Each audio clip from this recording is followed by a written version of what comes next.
इस वक्त हम हरियाणा प्रखंड के सुल्तानी गांव में हैं और हमारे साथ इंडिया गठबंधन के उम्मीदवार ममता भूया जी हैं, जो कि लालटेन छाप से इस बार अपना किस्मत पलामू में आजमा रही हैं। तो मैडम, इस चुनाव में आप जनता के बीच में जब जा रही हैं तो कैसा आपको रिस्पांस मिल रहा है?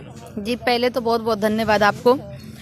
और लगातार पिछले 1 महीने से हम जनता जनार्दन के बीच में जा रहे हैं और उनका काफ़ी समर्थन, आशीर्वाद और स्नेह हमें प्राप्त हो रहा है और उन्हीं के साथ मिल करके हम सारा क्षेत्र का भ्रमण कर रहे हैं, जायजा ले रहे हैं और उनका साथ और विश्वास के साथ आगे बढ़ने का प्रयास कर रहे हैं। मैडम, जिस तरह से भाजपा ने एक बार फिर से अपने उम्मीदवार बीडी राम पर विश्वास जताया है और गढ़वा में उनका काफ़ी ज़्यादा विरोध झेलना पड़ा, उनके मंडल अध्यक्ष ही उनका विरोध कर रहे थे और आप यहाँ के स्थानीय प्रतिनिधि हैं, तो इस बार कामेश्वर बैठा जो कि चुनाव में उतरकर नामांकन दाखिल करके इस मुकाबले को त्रिकोणीय बना दिया है, तो इस तरह से आप इसको कैसे देखती हैं?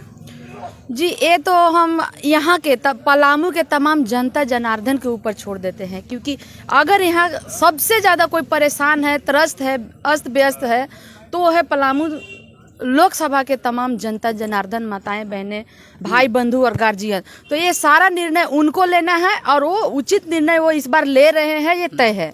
आपका प्रमुख मुद्दा क्या होगा? मतलब अगर आप जीतेंगी तो पलामू में आपका सबसे बड़ा समस्या क्या दिखता है यहाँ पर?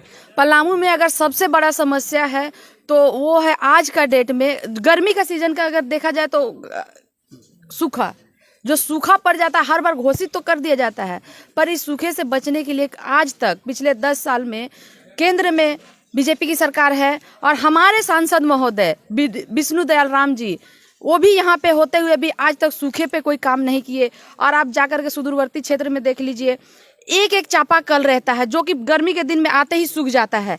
लोग इतना परेशान है कि दूसरे गांव साइकिल से जाते हैं पानी लेने के लिए, उस पे आज तक कोई कार्रवाई नहीं किया गया।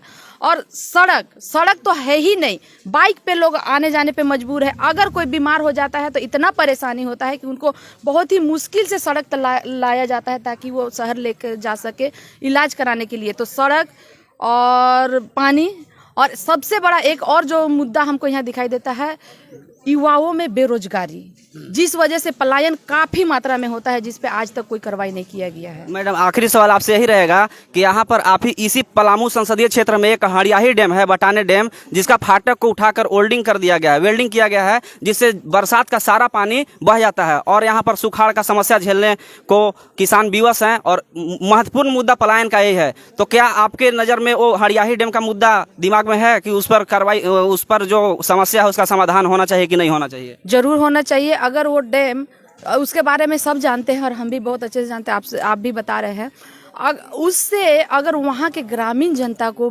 अगर कुछ राहत मिलता है तो उस पर जरूर कार्रवाई होना चाहिए था। पिछले 10 साल में हो जाना चाहिए था और अगर नहीं हुआ है तो अब होना चाहिए। तो ये हमारे साथ ही इंडिया गठबंधन के उम्मीदवार ममता भूया जी, जो कि हरियाणा क्षेत्र में चुनावी कैंपेन में जनता के बीच अपने मुद्दे को रख रही हैं कि आप हमें पलायन और बेरोजगार के मुद्दे पर वोट करें। धन्यवाद।